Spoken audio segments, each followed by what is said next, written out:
Hello friends, मैं सी कनिका गोयल आपका आपके इस चैनल टेक्स्ट कुछ में स्वागत करती हूँ।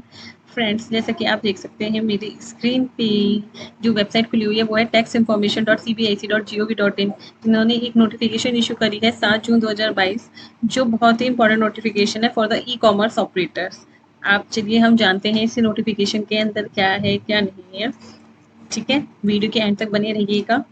ओके, आप यहाँ पे इस साइट पे जाके ये जैसे डाउनलोड करना चाहते हैं या तो हिंदी वर्जन तो हिंदी वर्जन, इंग्लिश वर्जन करना चाहते हैं इंग्लिश वर्जन, दोनों ही वर्जन अवेलेबल हैं। आप यहाँ पे जाके डाउनलोड भी कर सकते हैं। ठीक है, यहाँ पे जैसे आप डाउनलोड करेंगे तो आपके नोटिफिकेशन आ जाएगी। चलिए पढ़ते हैं क्या है। इन्होंने क्या करा है, जो हमारे बेसिकली ई कॉमर्स ऑपरेटर होते हैं उन्हें मंथली बेसिस पे फॉर्म जीएसटीआर 8 फाइल करना होता है।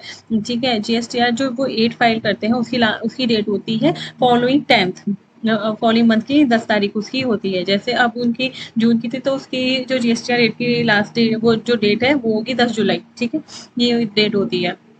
तो इसमें इन्होंने लिखा है, पढ़ते हैं।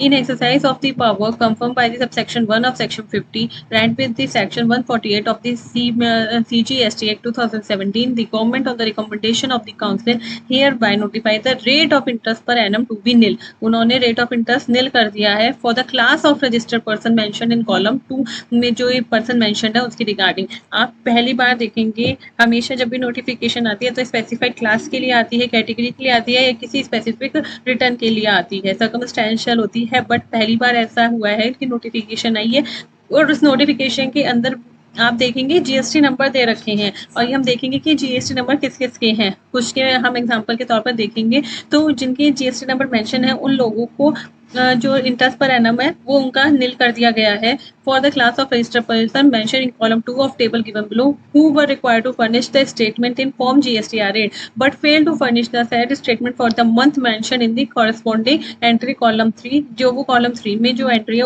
जो उस मंथ की वो फेल हो गई है कॉलम 2 वाले, तो उसकी जो रिस्पेक्टिव मंथ का जो इंटरेस्ट है वो हमने माफ कर दिया है। ठीक है ना, set by the due date for the period mention the corresponding entry in column 4। ठीक है, चलिए देखते हैं। हमारे क्लास में इन्होंने जो फर्स्ट, इसमें दो सीरियल नंबर हैं बेसिकली, आप देख सकते हैं, पहला ऊपर और ये सेकंड। और ये जो फर्स्ट है इसके अंदर हमारे टोटल इन्होंने जो जीएसटी नंबर दिए हैं वो 60 हैं। और लास्ट में जो सेकंड नंबर पे है वहाँ पे हमारे कितने हैं, 12। ठीक है, ये हमारे टोटल 72 जो जीएसटी नंबर्स हैं इनके लिए माफ की गई है। जो फर्स्ट 60 हैं उनके लिए दिसंबर 2020 की उन्होंने जो जीएसटीआर रेट फाइल नहीं करी है। और कौन सा पीरियड का इंटरेस्ट माफ हुआ है, from the date of the depositing the tax collected under subsection 1 of section 52 of this act in the electronic cash ledger till the date of filing of statement under the subsection 4 of section 52। मतलब उन्होंने tax तो जमा कर दिया है but उनका भी GSTR rate file होना बाकी है। तो हम जब उनके कैश लेजर में जब पैसा आया है उसके बाद से जब वो रिटर्न फाइल हुई है तो तब तक का हम यहाँ पे आपका इंटरेस्ट माफ कर रहे हैं। ठीक है, चलिए पहले हम इसके ना कुछ ऑप्शन देखते हैं। चलिए जैसे मैं इसका ओपन करके देखते हैं। यहाँ पे हम जाएंगे search tax payer, search by the GSTN. यहाँ पे हम किसी का भी जीएसटी नंबर डाल के चेक कर सकते हैं कि वो वैलिड है नहीं है, किस पर्सन का है, उसका नाम भी मेंशन हो जाता है, सारी चीजें आ जाती हैं। ये फ्लिपकार्ट इंटरनेट प्राइवेट लिमिटेड का है। ठीक है, पता चल गया। चलिए एक और हम चेक कर लेते हैं ऐसी 413272। ये टाइम्स इंटरनेट लिमिटेड का है। ठीक है, और यहाँ पे आप देख सकते हैं दोनों में ही था tax collector electronic commerce operator, क्योंकि जो हमारी जीएसटीआर रेट होती है ना वो बेसिकली ई कॉमर्स ऑपरेटर ही फाइल करते हैं। ठीक है, तो उसके लिए ये है। ठीक है, अब हमारा सेकंड नंबर पे आ जाते हैं। इसमें क्या लिख रखा है, जो हमारे इलेक्ट्रॉनिक कॉमर्स ऑपरेटर हैं उन्होंने कौन से मंथ की नहीं करी है, सितंबर 2020, अक्टूबर 2020, नवंबर 2020, दिसंबर 2020 एंड जनवरी 2021 की नहीं फाइल हो पाई है। उनकी किस वजह से नहीं हो पाई है कि उनका, क्योंकि उस टाइम पे पोर्टल पे टेक्निकल ग्लिच थे, टेक्निकल फॉल्ट चल रहा था, इस वजह से नहीं हो पाई है। तो उनका भी सेम, जब उनके इलेक्ट्रॉनिक कैश लेजर में पैसा जमा हुआ और जब तक रिटर्न फाइल आई हुई है उस पीरियड का जो इंटरेस्ट है वो माफ कर दिया गया है।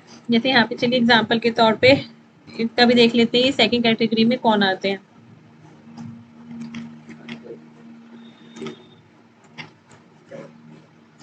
आईबीबो ग्रुप। ये हमारी आईबीबो ग्रुप आ गया है इसके अंदर, जैसे आप देख सकते हैं ये इलेक्ट्रॉनिक कॉमर्स ऑपरेटर, इनका माफ कर दिया है। टोटल हमारे इन्होंने 12 ऐसे जीएसटी नंबर है जिनकी माफ करी है इस टाइप के। जैसे मैं एक और ले लेती हूँ, इनका जीएसटी नंबर से हम चेक कर लेते हैं, 852787। ये भी आईबीबो ग्रुप का ही निकला मेरा।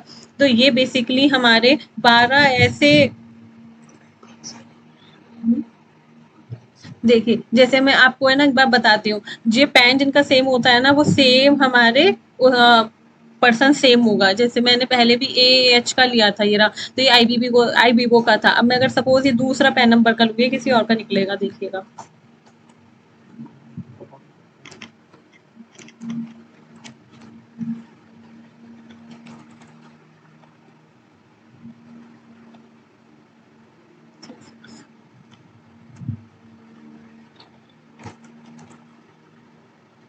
ये मेक माई ट्रिप का है ये वाला हमारा।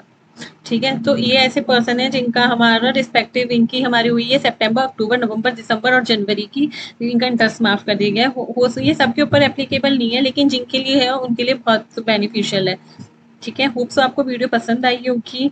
अगर अच्छी लगी है अपने फ्रेंड्स के साथ शेयर करना, वीडियो को लाइक करना। कोई भी क्वेरी हो कमेंट बॉक्स में मेरे को आप कमेंट लिख सकते हैं। व्हाट्सएप नंबर में अपना शेयर करती हूँ, उस पर आप मेरे को व्हाट्सएप पे कोई आंसर हो, कोई क्वेरी हो तो पूछ सकते हैं। और अगर आप नए विजिट आपने चैनल पे करा है तो प्लीज़ सब्सक्राइब भी कर लीजिएगा। Thank you very much.